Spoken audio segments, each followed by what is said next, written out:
Very good morning to all the students.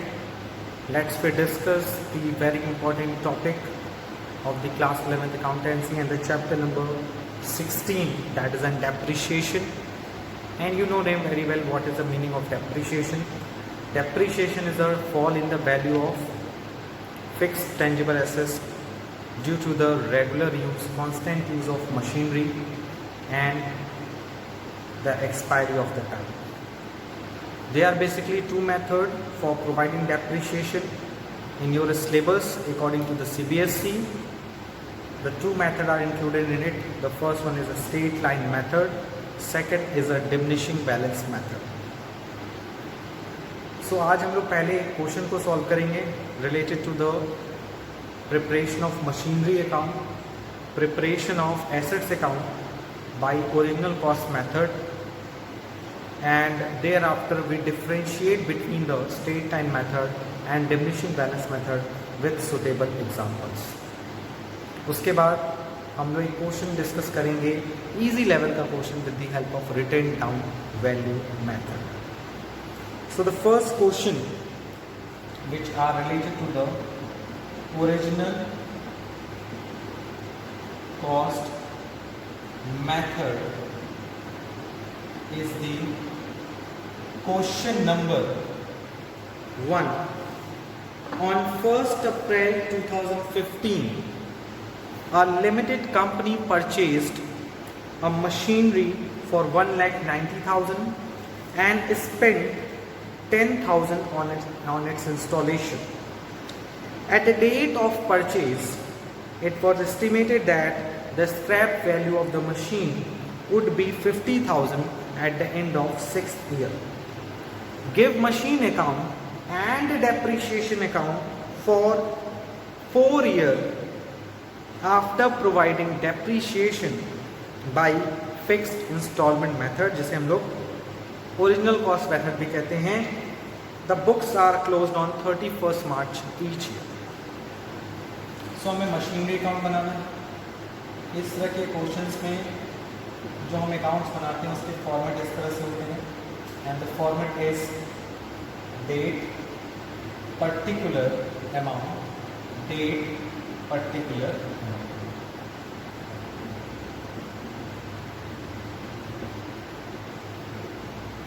यहाँ relevancy amount की ज़्यादा है, इसके अमाउंट के वॉल्यूम को थोड़ा सा और बड़ा होना चाहिए. उसके बाद अगर आप डेप्रीशिएशन कहेंगे तो एनुअल डेप्रीशिएशन निकालने का जो फॉर्मूला होता है वो आपको पता ही है. Annual depreciation equals to original cost minus scrap value divided by useful life. So what is the original cost of this machinery, जिसे हम लोग क्वेश्चन नंबर 1 में डिस्कस करने आ रहे हैं. उसकी ओरिजिनल कॉस्ट कितनी है? उसकी ओरिजिनल कॉस्ट है 190 + 10 = 2 lakh. And what is the scrap value of this question? इस क्वेश्चन में स्क्रैप वैल्यू कितना है क्वेश्चन का? वो है आपका 50,000. एंड यूजफुल लाइफ कितनी है? 6. So 150 upon 6 equals to 25,000 rupees per annum आपका डेप्रिशिएशन चार्ज होगा. यानी हर साल आप कितना डेप्रिशिएशन चार्ज करेंगे? 25,000. अब हम इसको कैसे मशीनरी अकाउंट में शो करेंगे? सबसे पहले 2015 अप्रैल 1 को हमने मशीन खरीदा. कितने का खरीदा? 25. Got it? No, it is not 25,000. It is 2 lakh. How? 190 की मशीन, 10,000 उसके इंस्टॉलेशन का. So total expenditure made on the machinery is 2 lakh rupees. फिर 2015 की एंडिंग होगी 2016 मार्च 31 पे क्या लगाएंगे? We provided depreciation of ₹25,000 and balance amount हम लोग क्या करेंगे? बैलेंस कर देंगे. कैसे? 2 लाख था, 25,000 डेप्रिसिएशन हो गया, बैलेंस बचा 175. So now 2016 अप्रैल 1 बैलेंस CD को क्या करेंगे, BD 175. So it is an closing capital and it is an opening capital. It is a closing balance of machinery and it is an opening balance of machinery for the next year. फिर 2016 की ending होगी 2017 में मार्च 31. फिर क्या लगाएंगे, depreciation. Annual depreciation will B of 25,000. फिर क्या करेंगे, balance 150. Got it? So you can see that हम हर साल equal amount of depreciation charge कर रहे हैं. यही तो मेन इंपॉर्टेंट फीचर है of the machinery account by original cost method.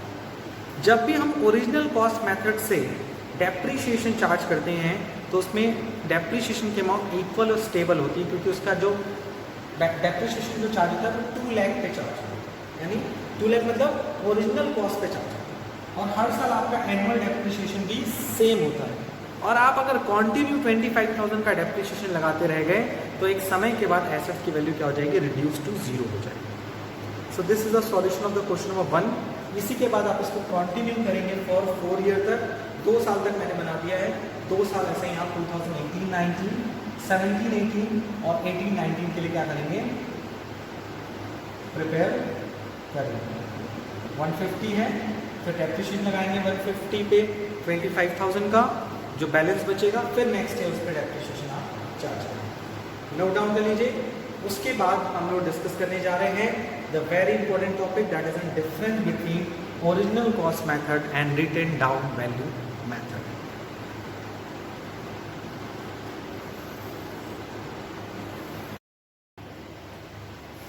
So let's we take the one example to understand the difference between the straight line method and reducing balance method. And the question is कि अगर suppose कोई assets हमने purchase किया 1 लाख रुपए की, और अगर हम मान लेते हैं rate of depreciation जो है वो 20% है, या मान लीजिए 25% है. हर साल आप 25% का डेप्रिसिएशन चार्ज करते हैं and annual depreciation will B of 25% cost hit है. तो जब हम ओरिजिनल कॉस्ट मेथड की बात करेंगे, कौन सी मेथड की बात करेंगे, ओरिजिनल कॉस्ट मेथड की बात करेंगे, तो उसमें जो डेप्रिसिएशन चार्ज होगा वो हर साल एक ही रहेगा. 1 लाख का 25%. बैलेंस कितना बचा, 75. अब 75 का जो डेप्रिसिएशन होगा फिर 25% किसका लगेगा, 1 लाख का ही लगेगा. फिर वैल्यू हो जाएगी 1 लाख. Got it? फिर डेप्रिसिएशन लगेगा तीसरे साल, फिर कितना हो जाएगा, अरे 1 लाख नहीं, 50,000 बचेगा.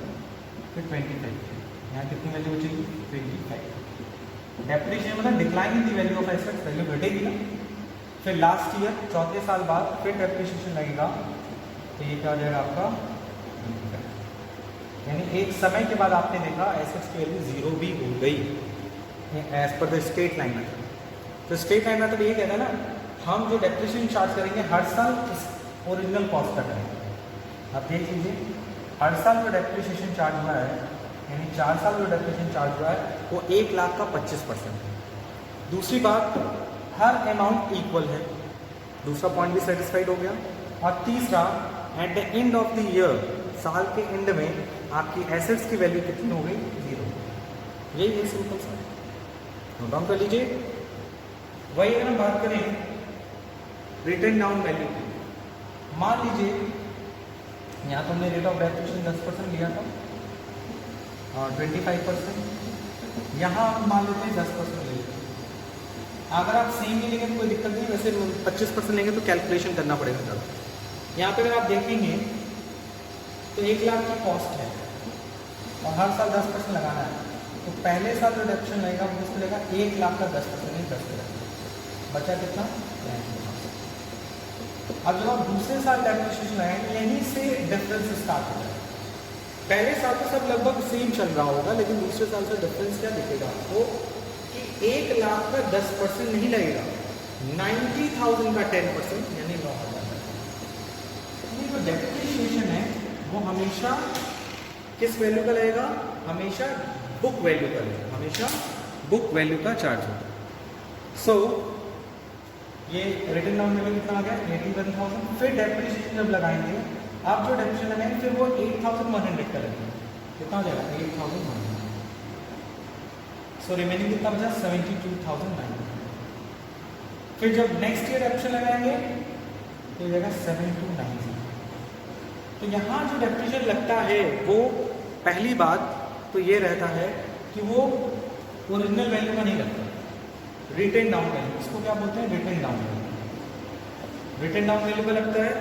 दूसरा है इसमें इंपॉर्टेंट पार्ट कि इसमें जो डेप्रिसिएशन की वैल्यू हो वो इक्वल भी नहीं होती, समान नहीं होती, अनइक्वल होती है और डिक्लाइनिंग होती है। हर साल जो डेप्रिसिएशन की वैल्यू वो घट रही है, ठीक है। और तीसरा पार्ट ये होता है इंपॉर्टेंट कि एंड फर्स्ट थिंग कि इसमें जो डेप्रिसिएशन लगता है वो ओरिजिनल कॉस्ट का लगता है। सेकंड, इसमें डेप्रिसिएशन की वैल्यू अनइक्वल होती है एंड डिक्लाइन में। Okay, so please note down. So firstly we discuss the practical question related to the original cost method, that is at question number 1. Thereafter we differentiate between the methods providing for the depreciation, original cost method and straight line method, and we can see that the three important characteristics of original cost method and straight line method, and the very famous method is the written down value method, and we can see that यही feature in दोनों को एक दूसरे से अलग बनाते हैं। सो differentiations को और अच्छे से समझने के लिए let's we solve the question number 11। जो फर्स्ट क्वेश्चन है, the first question of diminishing balance method. So question number 11 जिसे हम लोग सॉल्व करने जा रहे हैं,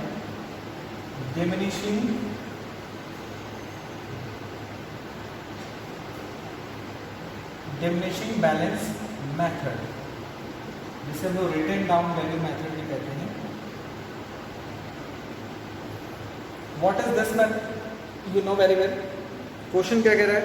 A plant is purchased for 60,000 on 1st April 2016.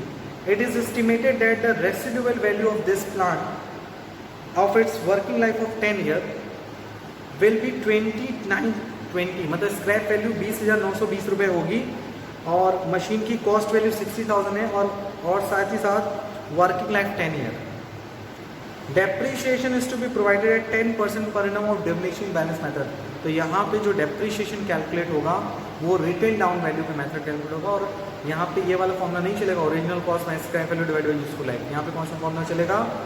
यहाँ पे इस मेथड में डेप्रीशिएशन का फॉर्मूला हमेशा रहता है written down value into rate of depreciation upon 100।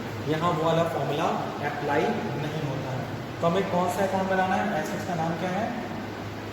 Plant account. Format वही रहेगा? यस सर, फॉर्मूला फॉर्मेट वही रहेगा। बच्चे लोग,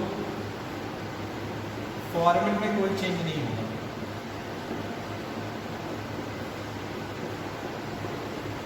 सबसे पहले हमने 1 अप्रैल 2016 को मशीन खरीदी टू बैंक। कितने का मशीन खरीदा? 60,000। इसकी स्क्रैप वैल्यू क्या है क्या नहीं है हमें उससे मतलब नहीं, हम सीधे डेप्रिसिएशन लगाएंगे eight the end of the year. कितना? 60,000 का 10%, क्योंकि इस समय रिटन डाउन वैल्यू कितनी है? 60,000। 6,000 आया, बचा कितना?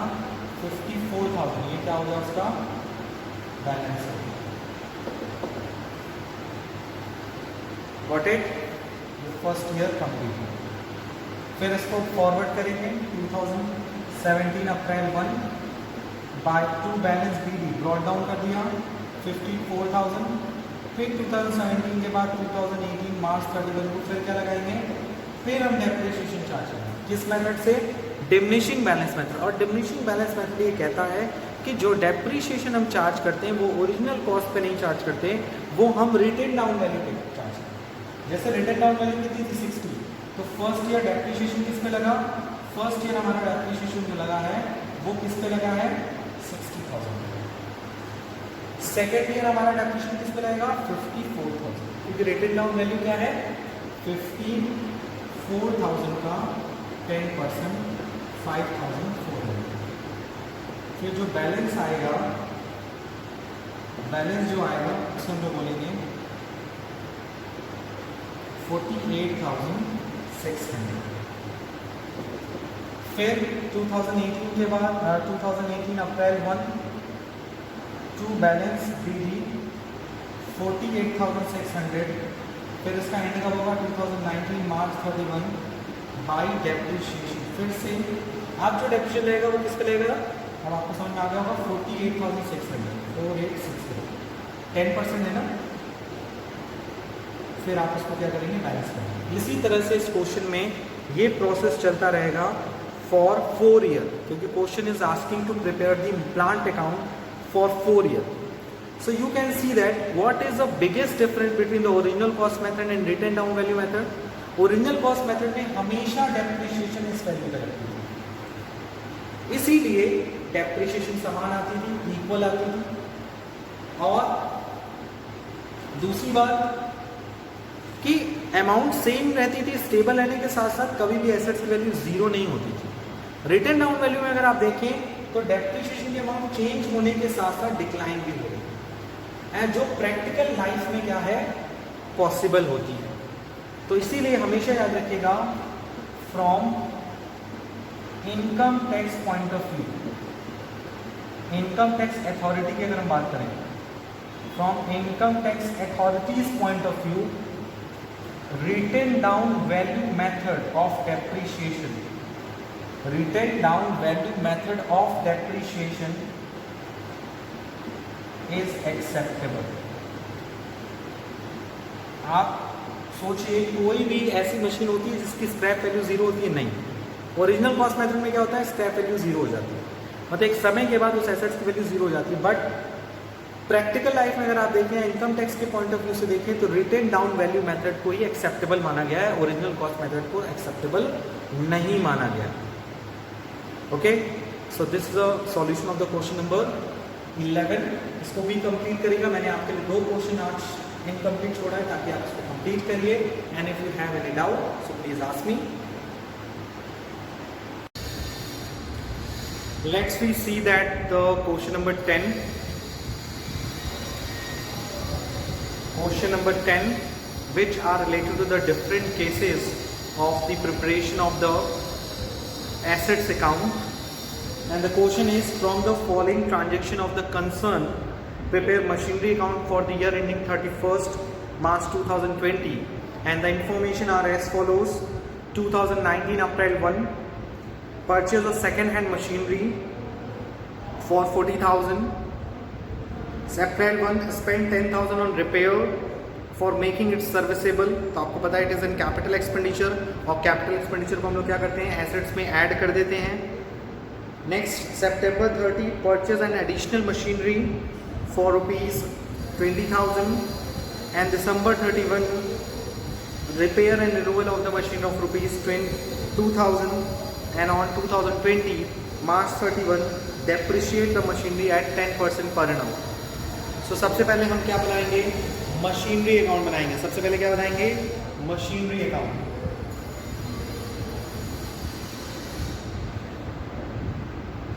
सो what is the format of machinery account? Date particular amount, date particular amount.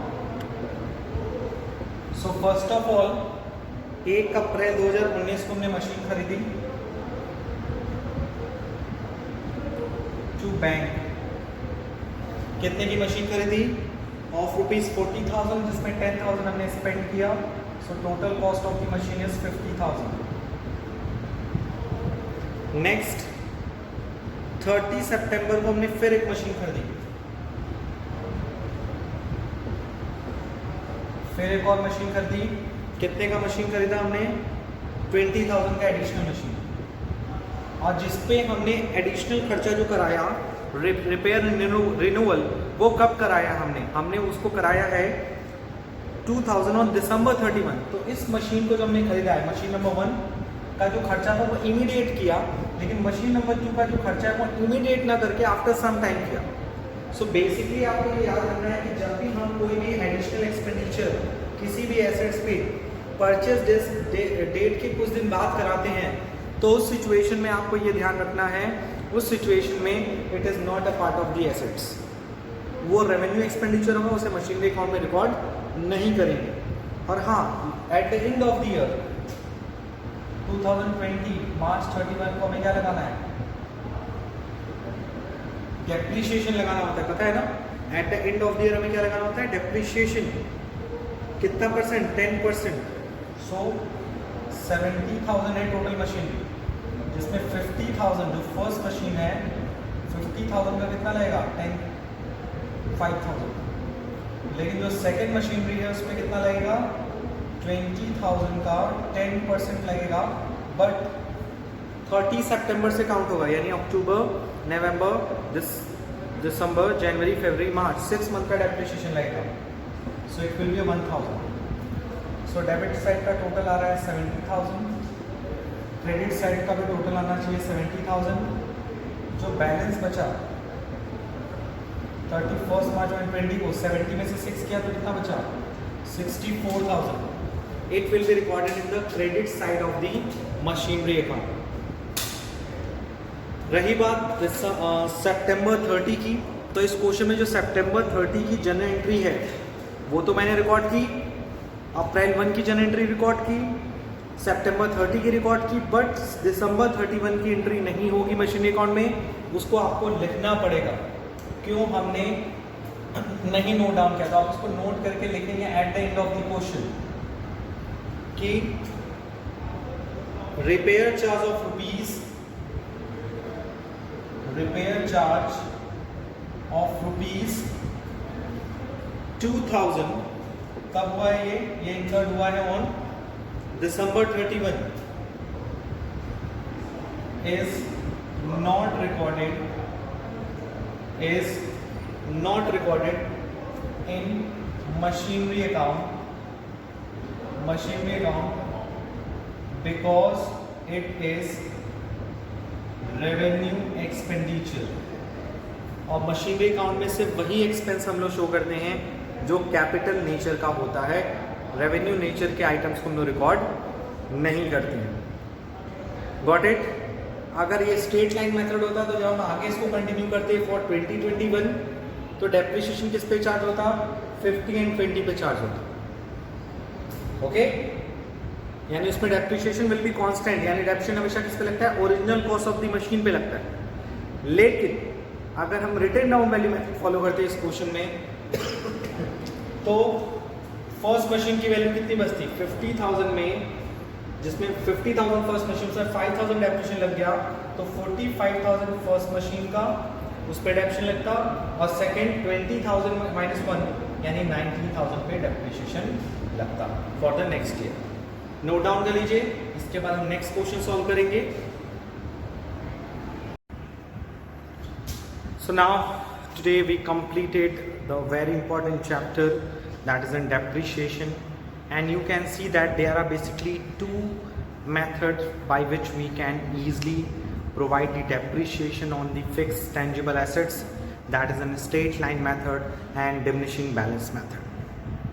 And after completing this chapter, after that we are starting a new chapter which is known as the provisions and reserves. And also you know very well, this is a very important chapter for us. The name of the next chapter is provision and reserve, chapter number 7. The next chapter name is provision and reserves. Before starting this chapter, I want to say that there is a huge difference between the provision and reserve from the objective point of view. Basically जब भी हम कोई काम करते हैं तो उसके पीछे हमारा कोई ना कोई ऑब्जेक्टिव होता है, कोई ना कोई उद्देश्य होता है, और उस उद्देश्य की पूर्ति के लिए, उस उद्देश्य को कंप्लीट करने के लिए हम काम करते हैं। बेसिकली जो प्रोविज़न एंड रिजर्व है वो दोनों ही क्या है, हमारा एक future oriented saving of money है, जिसमें हम मनी को क्या करते हैं, सेव करते हैं फ्यूचर पर्पस के लिए, because future is uncertain, future में कुछ भी हो सकता है। तो फ्यूचर के रिस्क को मिनिमाइज करने के लिए हम क्या करते हैं, हम मनी को सेव करते हैं आउट ऑफ प्रॉफिट, ठीक है, उसी को हम लोग बोलते हैं provision and reserve. But the basic difference between the provision and reserve, provision जो होता है वो क्रिएट होता है फॉर नोन लायबिलिटी, जिसमें हम क्या करते हैं, किसी नोन लायबिलिटी के लिए, किसी नोन लायबिलिटी के लिए, जो लायबिलिटी हमें पता है, उस लायबिलिटी के लिए हम क्या करते हैं, अमाउंट को एक जगह एक्यूमुलेट करके रखते हैं। वही रिजर्व जो है इसमें हम पैसा जो रखते हैं एक्यूमुलेट करके रखते हैं फॉर कॉमन पर्पस, यानी जिसकी लायबिलिटी डिटरमाइन नहीं है, इस पैसे को हम किसी भी पर्पस के लिए यूज कर सकते हैं। नेक्स्ट क्लास में हम लोग और डिटेल में डिस्कस करेंगे इस चैप्टर के बारे में। आज के लिए इतना ही। Thank you, take care, good bye.